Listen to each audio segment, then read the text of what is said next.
En este video hablaremos acerca del procedimiento para reporte de accidente de trabajo y enfermedad laboral. Mi equipo está conformado por Yamile Hurtado Montaño, Silvana Jacqueline Melo Cundal, Vanessa Gabriela Maya Álvarez y quien les habla, Michelle Andrea Vargas Montenegro. Existe un marco legal de cómo realizar ese tipo de reportes y esa es la resolución 156 de 2005, por la cual se adoptan los formatos de informe de accidente de trabajo y de enfermedad profesional y se dictan otras disposiciones, en donde es importante tener en cuenta los elementos que debe contener un reporte de un presunto accidente de trabajo que es conocido como el FURA, que es el formato único de reporte de accidentes de trabajo, en donde es un documento público que se utiliza para notificar ante las administradoras de riesgos laborales, como lo son las ARL, los presuntos accidentes de trabajo que hayan sufrido los trabajadores en el desarrollo de las actividades.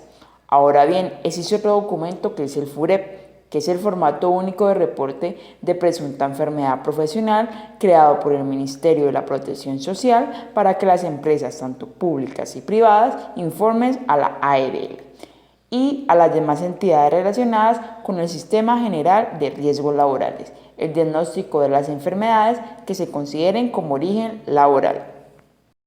Primero vamos a hablar del FURA. Aquí tenemos un modelo de reporte de accidente de trabajo. La primera parte se concentra en la actividad económica que desarrolla el empleador, el número del NIC, correo electrónico, centro de trabajo, entre otros. La segunda parte es la información de la persona que se accidentó, con nombre completo, fecha de nacimiento, cargo, ocupación habitual, entre otros datos. El tercer punto ya es puntualmente sobre la información del accidente y ahí solo se encuentra el tipo de lesión, el agente del accidente, el mecanismo o forma del accidente, en donde es importante resaltar que para poder diligenciar este reporte se debe tener claridad sobre los conceptos y para eso nos podemos apoyar de la resolución 156 del 2005, ya que ahí se define cada uno de estos componentes. Y en el cuarto punto, que es la descripción del accidente, es decir, el paso a paso de lo que ocurrió. Y también se coloca el nombre completo pues, del testigo, cédula, cargo, si fuese pues el caso. Y para finalizar, se deja el nombre completo de la persona encargada de realizar este reporte con cédula y cargo. Ahora vamos a hablar acerca del diligenciamiento del FUREP, que es igualmente tiene una primera parte, que es la identificación general de la organización como tal, y en el segundo punto ya es el diagnóstico de la enfermedad. Y ya en un tercer punto se detalla en cuanto a quién fue la persona que determinó esa enfermedad al trabajador, si fue por parte del médico de la EPS o de la IEPS o de su ARL o el médico de la empresa o incluso un médico particular.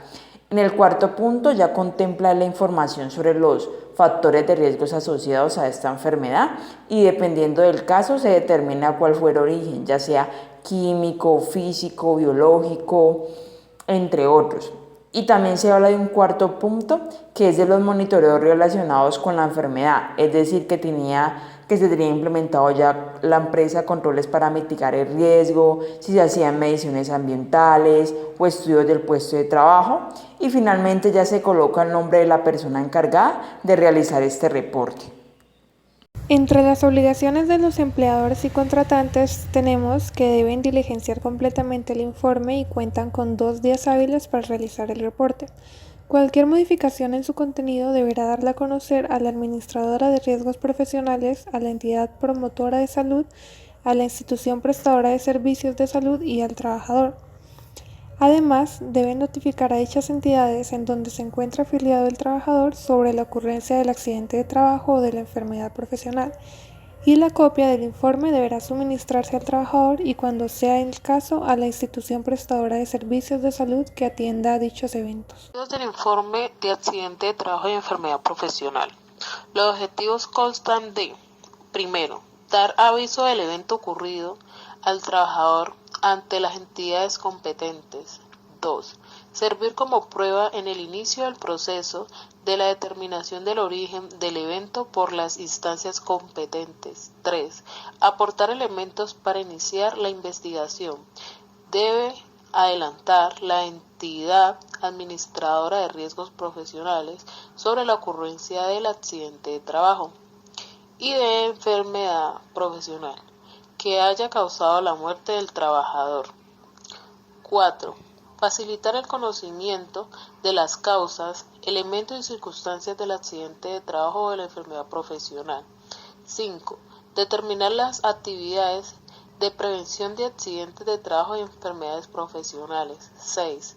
Sirve para obtener las estadísticas del sistema de información que deben llevar las entidades administradoras de riesgos profesionales y los empleadores en cuanto a la ocurrencia de accidentes de trabajo y de enfermedades profesionales. 7. Además de servir como fundamento para la asignación de la reserva correspondiente por parte de la entidad administradora de riesgos profesionales. Luego, sobre la caracterización de la accidentabilidad, cuando ya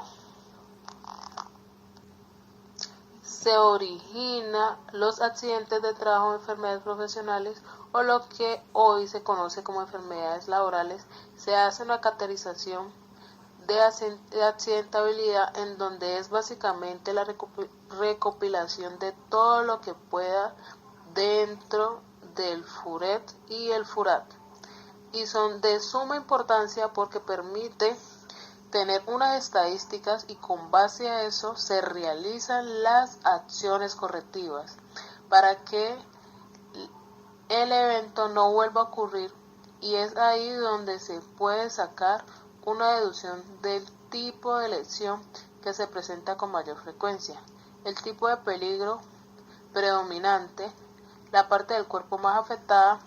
Por ejemplo, si decimos mirar que el tipo de lesión que encontramos que para un total de 22 que había reportado, en este caso, accidentes de trabajo desde enero a marzo, de esas 22 se pueden evidenciar que 8 de ellas presentaron esguinces y torceduras, es lo que más se presenta, y eso equivale a un 36%.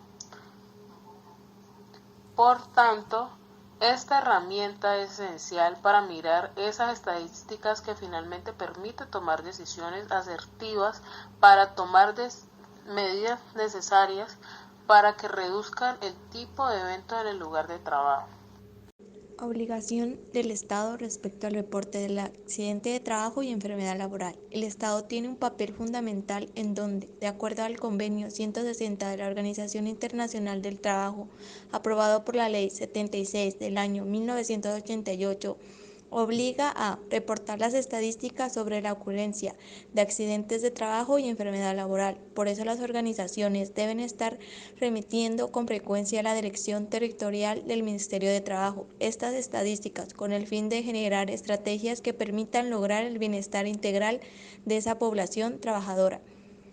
También encontramos en la resolución 2851 del año 2015, que básicamente esta resolución modificó el artículo 3 de la resolución número 156 del año 2005. Dentro de las obligaciones de los empleadores y contratantes, esta estableció que deben diligenciar estos reportes en su totalidad y tienen 2 días hábiles siguientes a la ocurrencia del accidente o al diagnóstico de la enfermedad laboral para reportarlo. Es decir, si el accidente ocurre el día 6 de septiembre, tiene el contratante o el empleador hasta el 8 de septiembre para radicar el informe. También encontramos que las entidades que pueden solicitar al empleador diligenciado completamente el FURAT, que es formato único de reportes de accidentes laborales, y FURET, formato único de reporte de enfermedades laboral. Las entidades que no tienen la competencia de solicitarlo